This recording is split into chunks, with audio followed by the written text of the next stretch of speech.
edəcəyik. Məhəmməd bəy, xoş gördük. Xoş gördük. Məhəmməd bəy, Şara-Tramp görüşündən sonra verilən bu sərt və iddialı bəyanatı necə dəyərləndirirsiniz? Bu, Suriyanın Birləşmiş Ştatlara yaxınlaşmasının real başlanğıcıdır, yoxsa İsrailə və İrana paralel şəkildə verilmiş taktiki bir siyasi siqnaldır? Təbii ki, Suriya prezidentinin Vaşinqtona səfəri son 70 ildə Suriyada yüksəklik olandan sonra ilk səfər idi və göründüyü kimi Amerika Birləşmiş Ştatları yaxın şərqdə yeni bir siyasi nizam qurur və Suriyaya da ciddi siyasi, iqtisadi və təhlükəsizlik istiqamətində də dəstək verəcək.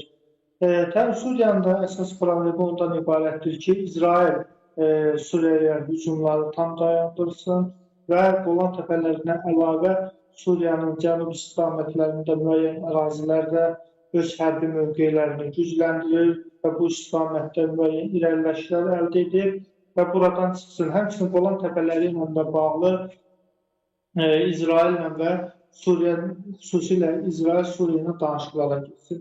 Həmçinin, təbii ki, İrana da burada ciddi mesaj gedir. Həmçinin İsrailə də artıq Əhməd Şara administrasiyası, Trump administrasiyasının ciddi siyasi dəstəyini alır və düşünürəm ki, Amerika Birləşmiş Ştatları ilə Suriya arasında Rusiya ilə bağlı ciddi danışıqlar gedib, xüsusilə Tatrus və Himeym hərbi bazaları var ki, onların çıxarılması Amerika Birləşmiş Ştatlarının əsas planından ibarətdir. Düşünürəm ki, məhz Suriya prezidenti, Amerika prezidenti ilə danışıqlarda bu şərtlə Rusiya bazalarını çıxardar ki, İsraillə bağlı, Qolan təpələri ilə bağlı, İsrail ümumiyyətlə Suriyanın işğal etdiyi ərazilərdən çıxmasıyla bağlı Amerika Birləşmiş Ştatları da ciddi şəkildə İsrailə təzyiq etsin. Düşünürəm ki, bu da var.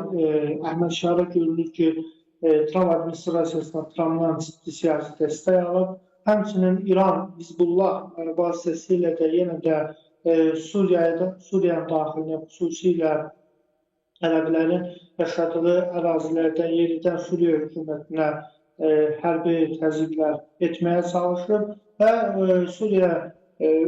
burada İsraillə İranın məhz Əhməd Şara hökumətinə qarşı demək olar ki, siyasi xətlərində orta məxrəc var. Yəni İranla İsrail nə qədər bir-birinə düşmən olsalar da Suriya ilə bağlı mövqeləri demək olar ki, ortaqdır. Təbii ki, Əhməd Şara Ağ Evdən aldığı ciddi siyasi dəstəklə bağlı həm İrana, həm də İsrailə Suriyanın qırmızı xəttini, sərt mövqeyini, prinsipial mövqeyini ortaya qoymuş oldu.